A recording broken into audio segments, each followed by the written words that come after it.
আজকের ভিডিওর প্রথমেই জানাই শুভ তৃতীয়ার অনেক শুভেচ্ছা এবং অভিনন্দন। বন্ধুরা, আজ প্রথমে যে আপডেটটি দিয়ে শুরু করব সেটি হলো, গতকাল কিন্তু মোহনবাগান সুপার কাপের বিষয়ে একটি গুরুত্বপূর্ণ চিঠি দেয় এআইএফএফকে। সেই চিঠিতে লেখা ছিল যে ইন্ডিয়ান ফুটবলারদের স্বার্থে সুপার কাপে বিদেশি প্লেয়ারদের নিয়ে যেই নিয়মটা রয়েছে তাতে কিছু পরিবর্তন চাইছে মোহনবাগান। চিঠিতে লেখা ছিল, সুপার কাপে যে 6 জন বিদেশি কোটা ছিল ফার্স্ট 11-এ, সেটা কিন্তু 4 জনে আনার আর্জি জানিয়েছে মোহনবাগান। তারা বলেছে এতে কিন্তু ইন্ডিয়ান যেই প্লেয়াররা রয়েছে তারা অনেক বেশি গেম টাইম পাবে।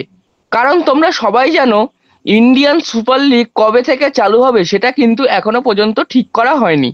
তো বন্ধুরা, দেখা যাক এআইএফএফ থেকে মোহনবাগানের এই আর্জি মেনে 6 জনের জায়গায় 4 জন বিদেশি করে কিনা। তো বন্ধুরা, তোমরা কতজন বিদেশিকে প্রথম একাদশে বিভিন্ন ক্লাবে খেলতে দেখতে চাইছো সেটা কিন্তু অবশ্যই কমেন্ট করে জানাও। বন্ধুরা, পরবর্তী আপডেটটি হলো, সমস্যায় পড়তে পারে কিন্তু মোহনবাগান এবং এফসি গোয়ার প্লেয়াররা। হ্যাঁ বন্ধুরা, এটা কেন বলছি, আগামী 21শে অক্টোবরের পর থেকে পরবর্তী 15 দিন পর্যন্ত কিন্তু এই দুটি টিমকে 5টি ম্যাচ খেলতে হবে। হ্যাঁ বন্ধুরা, 2টো এসিএল এর ম্যাচ এবং 3টে সুপার কাপের ম্যাচ।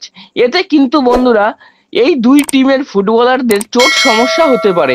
এবার দেখা যাক বন্ধুরা, এই দুই টিমের কোচেরা বিভিন্ন প্লেয়ারদের যারা বেঞ্চে বসে থাকে এবং যারা ফার্স্ট 11-এ খেলে এদের ঘুরিয়ে ফিরিয়ে খেলায়, নাকি একই প্লেয়ারদের এই 5টি ম্যাচ খেলায়। তো বন্ধুরা, এই নিউজটা নিয়ে যদি তোমাদের কোনো বক্তব্য থেকে থাকে সেটা কিন্তু অবশ্যই কমেন্ট করে জানাও। বন্ধুরা, পরবর্তী আপডেটটি হলো, আগামী সেফাহান ম্যাচে কিন্তু মোহনবাগান পড়তে পারে বিপদে। হ্যাঁ বন্ধুরা, কারণ এতক্ষণে তোমরা সবাই জেনে গেছো যে মোহনবাগানের যে পুরো স্কোয়াডটা রয়েছে তার মধ্যে কিন্তু পার্টিকুলার 4 জন ফুটবলার নাও যেতে পারে ইরানে। হ্যাঁ বন্ধুরা, তারা হলেন Tom Aldred, Dimitri Petratos, Jason Cummings এবং জেমি ম্যাকলারেন। তোমরা সবাই জানো যে অস্ট্রেলিয়ার সাথে একটা রাজনৈতিক সমস্যা রয়েছে ইরানের। সেক্ষেত্রে কিন্তু এই 4 জন অস্ট্রেলিয়ান প্লেয়ারদের ভিসা পেতে সমস্যা হচ্ছে।